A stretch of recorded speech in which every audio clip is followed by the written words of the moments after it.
Assalomu alaykum do'stlar. Men sizlarga Sberbank birlashmasi orqali gaz uslugida onlayn ro'yxatdan o'tish yo'lini men sizlarga qisqacha tushuntirib o'taman.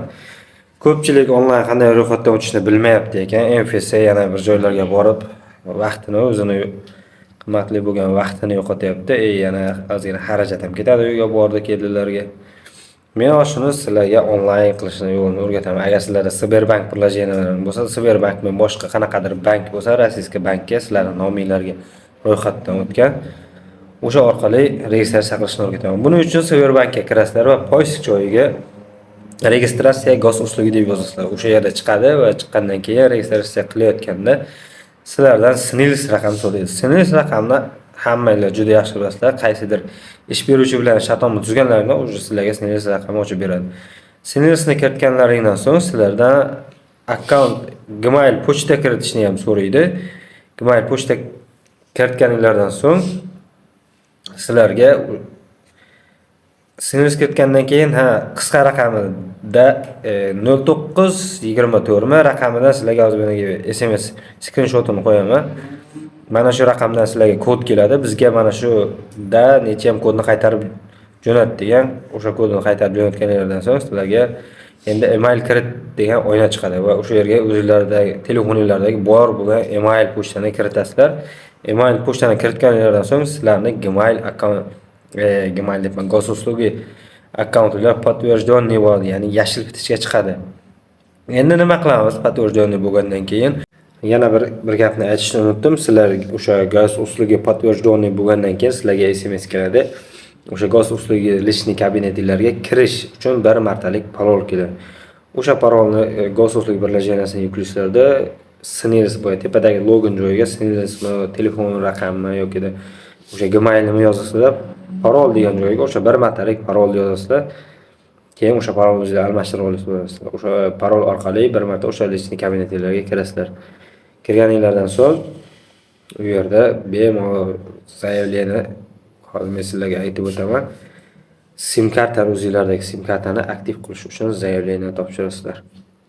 Ro'yxatdan o'tganingizdan so'ng yana biometriyadan topshirib, o'zingizni ishlatib yurgan SIM kartangizmi yoki любой joydan bez dokument olgan SIM kartangizni gaz uslugi orqali onlayn o'zingizlarning nominglarga rasmiylashtirishni men sizlarga qanday qilish yo'lini ko'rsatib o'taman. Buning uchun qaranglar, gaz uslugiga kirasizlar. Gaz uslugiga kirasizlar, mana bu poyst joyiga связь deb yozasizlar. O'sha mana bu yerda sizlarga bir qancha narsalarni chiqarib beradi va mana bu yerda подтверждение личности для заключения договора связи degan joyni bosib, endi qarang, bu yerda hozir у вас есть черновик заявления начать заново. Sizda yo'q bo'lganda o'sha начать deb chiqadi. Mana bu yerda sizda начатni bosasiz, перейти заявление jo'natish, hammasi to'g'ri, верно'ga bosamiz. Keyin sizda mana bunaqa oyna paydo bo'ladi. Operator nomini yozasiz. Agar sizda qaysi qo'lingizda SIM karta bo'lsa, o'shani operator nomini yozasiz. Agar Beeline bo'lsa, Beeline yozasiz. Mana bu yerga nomerni yozasiz. O'sha nomeringizni kiritasizda, продолжительni bosib, o'sha заявление ketadi ularga. Ya'ni siz zaявление tashlaysiz va o'sha bank sizning biometriyangizni ko'rib chiqqandan keyin bu nomerni sizning nomingizga rasmiylashtirib beradi. Rasmiylashtirgandan so'ng sizga mana bunaqa SMS keladi. Hozir mana menda kelgan подтверждение личности для заключения договора связи на услуги мобильной связи. Mana bu yerda mana menga kelgan. Ya'ni yashil bo'lib keladi sizga. Mana bu yerda mana men zaявление topshirganman va o'sha javobi 23:05:19:11 bo'lsa, 23:05:19:43 da javob kelyapti. Oradan hech qancha bir yarim soatma vaqt o'tyapti. Ular biometriyangizni ko'rib chiqadi va tasdiqlagandan so'ng sizning nomingizga mana shu SIM kartani rasmiylashtirib qo'yadi. U farqi yo'q, oldin olganmi, eski SIM kartami, yangi olish shart emas. Oldindan ishlatib yurgan SIM kartangizni ham bemalol o'zingizning nomingizga rasmiylashtirsangiz bo'ladi. O'zingizlarga eng yaqin bo'lgan bankka borasizlarda biometriya topshirib kelasizlar. Biometriya topshirish jarayoni qanday bo'ladi? Sizlardan video, ya'ni sizlarni rasmga va videoga oladi. Undan keyin sizlardan o'sha yerda raqamlar 1 dan 9 gacha bo'lgan raqamlarni birinchi tartib bilan o'rtada chalkashtirilgan, uchinchisida 9 dan 1 gacha qilib teskari yozilgan raqamlarni sizlardan o'qishni talab qiladi. va o'shalarni o'qiganinglardan so'ng уже sizlarga соглашение degan qog'oz beradi, ya'ni biometriyasi tasdiqlandi degan. Bu sizlarda adashmasam 1 kunmi, 2 kunmi ko'rib chiqiladi, ya'ni tasdiqlash jarayoni. Keyin sizlarning gaz uslugalariga xabar keladi, o'sha biometriya tasdiqlandi degan. Biometriya tasdiqlangandan so'ng endi bemalol o'zingizlarda bo'lgan sim kartani yoki borib sim karta olsanglar, o'sha sim kartani albatta gaz uslugida aktiv qilib qo'yinglar. Aktiv o'zlarining nominglarga rasmiylashtirib qo'yinglar. Agar rasmiylashtirmasanglar, baribir u bloklanadi ertaga.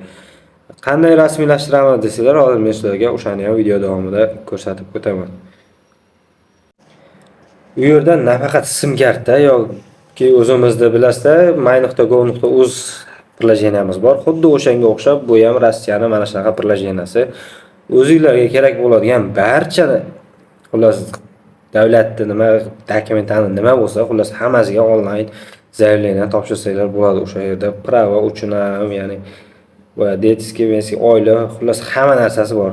Xuddi как O'zbekistonda my.gov.uz prilojeniyasi bor. Xuddi o'shanga o'xshagan hamma narsada onlayn zaявление topshirishingiz mumkin. O'sha yerda agar pulli bo'lsa, pulini ham ko'rsatib qo'yadi yoki nimalar kerak bo'lsa, hamma narsani chiqarib qo'yadi. Bemalol o'zingizlar biometriyadan o'tganinglardan so'ng o'zingizlarga kerak bo'ladigan narsani o'sha yerdan topib, zaявление jo'natib hal qilishingiz mumkin. Videomiz uchun foydali bo'lgan bo'lsa, like bilan podpisatsiyani tas bosib qo'yinglar. Sog' bo'lsa, salomat bo'lsa. Tushunmagan joylar bo'lsa kommentariyada yozib beringlar, qo'ldan kelgancha yordam berishga harakat qilaman.